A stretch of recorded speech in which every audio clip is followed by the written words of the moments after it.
Hi, what's up, guys? Good morning. Good morning. I wanted to check in. So much college basketball is happening today. Wanted to share my thoughts on betting strategies for the conference tournaments, a couple things to look out for. And yeah, then I want to touch on NFL free agency as it was a wild couple of days. You almost need like a spreadsheet here with all the teams, keep track of everything. And it's still going. So, all right, first, college basketball. So, all the tournaments now will have started by this afternoon. Most of them have already started as far as the major tournaments are concerned. But anyway, so we're going to get all the action all day long today, tomorrow, and Friday. My betting strategy for the conference tournaments is more so to bet Thursday and Friday with the big teams, or excuse me, in the big conferences. And the reason I say that is I like the underdog after they win a game or win two games, and they have to win that following game. Now they're on the bubble or now they're making a run at actually winning the conference tournament, and they'll play a team that hasn't played for a week. Now they're playing at a new arena for the first time, and their tournament status is already guaranteed. Maryland actually will fall into that category most likely on Friday, depending on how things shake out today and tomorrow in the Big Ten. And they could play a team that has to win that game, and Maryland doesn't have to win the game. So that's where I find the value. Usually you get really big spreads and great value on the money line. And it just year in and year out. Now it doesn't happen every single time, so you got to find the right game. But year in and year out, we see examples of this where teams make a run all the way. NC State did it last year, where you make a run all the way to the championship game and even win it. So if you're betting conference tournaments and you want to bet futures, now's the perfect time. Now's probably the only time, but to get the best value you possibly can if you think one of these teams is going to be able to make a run, because you can always hedge your bet once they get there. But something to look at. What else? I don't really take too much stock into, okay, these teams played earlier in the year, a couple months ago. Now they're playing in a new arena. I can just look at the past result. You got to be really, really careful about that. Like if you're just kind of catching up with college basketball, make sure you really do your research. You don't know who played in that particular game or the circumstances. So it's not as easy as just going back to the game, being like, well, that team won by 7 last time. Now they're favored by 5. Why? And that's what I'm making my bet on. There's so much that goes into it. So I would say if you just want action, that's one thing. Just want to bet a little bit of money. But if you're trying to make some money here in March, you're going to have to do your homework and, not just fall victim to one or two statistics in order to make your bets. And then the other thing, telling myself this as I'm telling you guys, but the other thing you want to do is stay away from, I've said this so many times with line movement, especially in March Madness tournament, conference tournaments, and the big dance, you really have no idea why the line's moving. I swear on everything that is the number one handicap that people have and that will mess with their brain is they like something, they found evidence for it, and then somehow line movement has altered their way of thinking. It takes the fun out of sports betting, and then you'll be really mad at yourself because you don't even know why the line's moving. March Madness, there's so much random money coming in. People just want action. So if you see something that you like, and then the line's moving in a different direction, just let it go. Just bet what you like. Period. Don't overthink it. Carolina's playing Notre Dame today. On that note, I saw that line move 1.5 already in favor of North Carolina. If you like North Carolina, you like North Carolina. Just because everybody else does, or big money's coming in, or whatever the rationale is for it, doesn't mean you have to be contrarian to that. I just think that the rule of thumb betting in general, but especially the March Madness, is nobody knows what's going to happen. Like really, it's the most random thing. So the most fun thing is to just go with your gut, make a decision, however logical it is, instead of just relying on somebody else's quote unquote expert opinion here, because these tournaments are going to be random. All right, I want to get into a couple major thoughts on the NFL free agency front. And, it's hard to say anybody lost per se, because, everybody's restructuring, has their hope for, the NFL draft, and, the NFL's crazy. We saw it with Washington last year, Texans the year before. So it's hard to write off any team and say, they completely blew it, especially the first 2 days of NFL free agency. But I think what it gets overblown is everybody won, trying to figure out, man, that was great. That was great. That was great. It's like, what's if the ultimate goal is to win the Super Bowl, did anybody do anything in the first couple of days that ruin their chances of winning the Super Bowl? Like, man, that was just too much. And on the flip side, did anybody do anything that like catapulted them into the Super Bowl conversation? So I have two teams that I thought fit that criteria, and a couple of other notes. So the 49ers were the only team that I felt like disqualified themselves from Super Bowl contention based on what happened the past 2 days.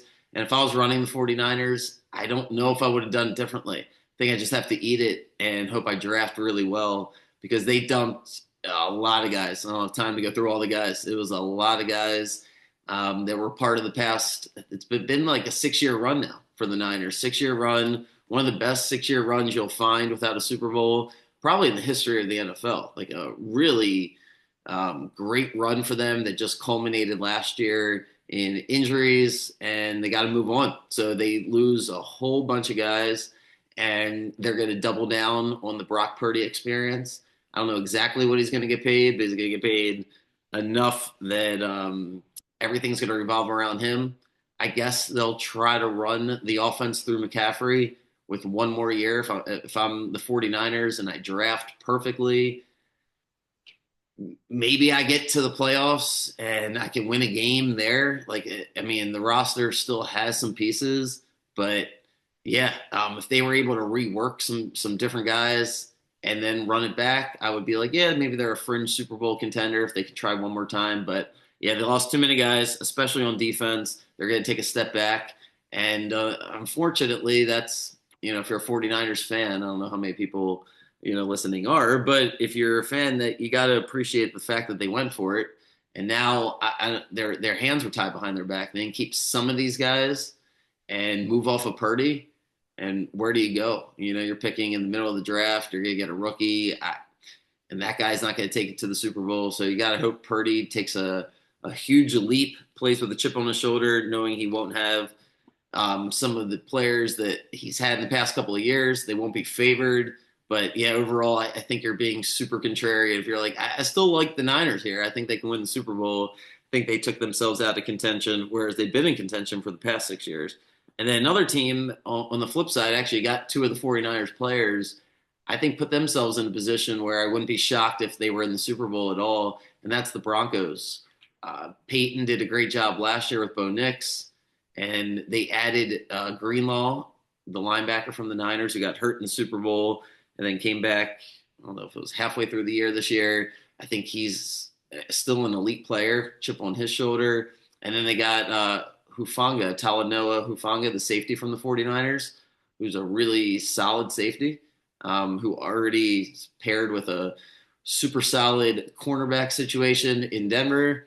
I like the Broncos offense as it is. I expect them to, draft a running back who can be explosive, be a pass catcher, in the Darren Sproles.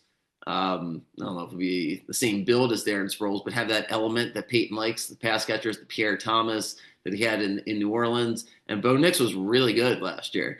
And the way they played Buffalo, to start the game, it was like, man, they just don't have the juice. They don't have enough weapons on the outside. They signed Trent Sherfield from the Bills. Probably need to find one more receiver. They're still not in the best cap situation, but they hit with Bo Nix. They get two guys on defense, a linebacker and safety. So I put the Broncos as a big jump. And then a couple other notes in the AFC. I thought the Texans did a great job. Addition by subtraction, Laramie Tunsil is a complete, just a loser, basically. Like, the guy you can't win with him. Like, he, as a left tackle, he costs so much money, and he's just so bad. He makes so many penalties, does the dumbest things at the dumbest time, just seems like a dumb guy. And I don't know how to put that nicely, but yeah, don't like Laramie Tunsil. He goes to Washington. I thought Washington did way too much. Get to them in a second. But yeah, I thought the Texans did a great job to get C.J. Gardner-Johnson They get rid of Laramie Tunsil, the left tackle, and their left guard, who basically got benched halfway through the year. Kenyon Green, he gets shipped out to Philadelphia. They're going to draft a bunch of offensive linemen, I suspect. Maybe they'll sign a guy or two. Their offensive line was the only reason why the team was terrible last year. I thought Stroud regressed, but mostly because the offensive line was horrible. They got rid of their offensive coordinator. We'll see what that change does. But I give them credit for getting a bunch of draft picks, getting off Tunzel, and then getting C.J. Gardner-Johnson, I think, is a big deal. And they got Christian Kirk, the receiver from Jacksonville. So I like the Texans. They have a bounce back. Plus, their defense pass rush is already really solid. Could it be Kansas City in that playoff game? I like what the Vikings did. Well, first let me finish with the Bills, then I'll go to the Vikings. Bills, I thought, did the best they possibly could. They got Joey Bosa on a one-year deal from the Chargers defensive end. I don't think, he'll play all the snaps of every single game, every game of the year. I get that. But it's a one-year deal, motivated, probably has 1 to 2 years left of being a top-tier pass rusher. And then I think they got a better player, Michael Howick, the defensive lineman from the Rams. Surprised the Rams didn't keep him. He had a great year last year. I think it's a good signing for the Bills. And they bring in Joshua Palmer, the receiver from the Chargers, to replace Sherfield. And solid. I just think Buffalo, it was knocking on the door, right? Like they were right there as it is. And those are two signings that I think certainly help them on the defensive side. So on the NFC side, I thought the Vikings did a great job to skip paying Sam Darnold. You weren't winning the Super Bowl with him. And Justin Jefferson is so good, and the rest of the team is solid across the board, that if you could add the right pieces and J.J. McCarthy can replicate Sam Darnold, you can win the Super Bowl with the roster they have. And they added Jonathan Allen, defensive tackle from Washington, elite signing, in my opinion. Super high on him. He was hurt a little bit last year, but I think it's a great signing for the Vikings. And then they bring in a big guard, Will Fries from the Colts, to strengthen the offensive line. They re-signed Aaron Jones. I like what the Vikings did. I think they lost their safety, Cameron Bynum, not the biggest deal in the world. They can replace that. They re-signed Byron Murphy, the corner. I just like the Vikings roster as is, and I agree with their decision to not pay Darnold. And then Washington and the Bears are the last two teams for me to touch on. Washington and the Bears basically did the same thing. They're in the same situation, essentially, with the rookie quarterback, and they just added they spent a lot of money. First, Washington, I thought they brought in the wrong guys. I agree with spending the money. I agree with going for it. You're in the NFC Championship. The Eagles had to get rid of a bunch of guys as they downsize and make roster adjustments because they already paid their quarterback. So I totally get the idea of spending the money. But Laramie Tunsil, and they got rid of the draft pick for him. I don't like that. They lost Jonathan Allen. I didn't like that. So I just thought Washington, I'm trying to figure out, remember exactly what else they did. But the Laramie Tunsil thing just wasn't the move for me. And I just, so I don't think they were close enough to bring in a left tackle like that. I just would have continued to draft well and build around the edges. They didn't have to go for all of it. It's escaping me right this second who else they signed, but I'll get to that tomorrow. Keep going with all these free agents. But the Bears were the other team that spent a lot of money, like 5 guys combined, offensive and defensive line. Sounds good. Like that, I think they're building the right foundation. I just don't think Caleb Williams is ready or good enough to take the team over the top. And they're indicting the offensive line for everything that went wrong. They bring in the new coordinator from Detroit, Ben Johnson, to run the show. I just think the Bears, I would have slow built it. They rebuilt this thing with spending the money like they want to win next year. I would have lowered the expectations. So Bears in Washington, I'm not going to buy into. I'll sell their stock. Bears, I don't know if there's value to bet the under on them. I think there will be because most people are going to pick them again in a bounce back situation. And then I think Washington's going to be overvalued. I liked Washington last year. I think they're overvalued this year. And the Jets made the decision to go with Fields. That, as I wind down my little recap here, the quarterback situation is all set for the most part as the Aaron Rodgers domino has to fall. Looks like he's going to go to Pittsburgh. If that's the case, the Giants are So I don't know what they're doing. They signed a bunch of guys. Now they have to draft the right quarterback, apparently, because I don't know who's left for them to get. Daniel Jones goes to the Colts. Justin Fields goes to the Jets. Uh, the Jets are, yeah, I don't think that's really going to work out. They have too many holes. They lost their top corner, DJ Reed. So I'm not really sure exactly what the game plan is with the Jets. Justin Fields, not really sold on him.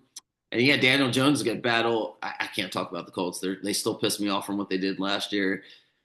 But the Colts go with Daniel Jones and they lose their center and their guard. They sign secondary guys. I don't know what they're doing. I can't think about the Colts and Anthony Richardson. That was such a disaster. But yeah, the quarterback situation's pretty much wrapped up here.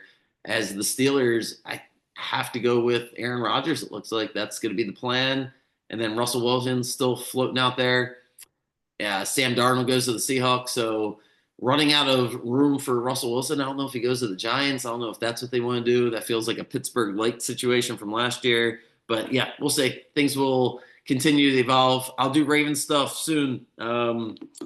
Still waiting for that for the hammer to drop here. So we can sign a kicker and move on and just move on because there are things to talk about with the Ravens, but don't feel like doing it right this second. So, all right, gonna get college basketball games out, and good luck today with whatever you're betting. And I'll see you guys. Yeah, I'll do a pod in the morning, recap the college basketball. There's so many great games. I don't want to be Sports Center here and go through all these smaller school games. So I'm telling you, if you just want the entertainment of basketball and not think about the politics of it all. Although some of these games could be fixed as we look at these gambling scandals. That's my excuse now for everything. Holy shit, if you're selling picks, you just say the game must be fixed. It's part of that as this investigation continues heading into March. I wonder if we get any updates on the betting scandal I talked about last week. But all right, I'll see you guys in the morning. Have a good day.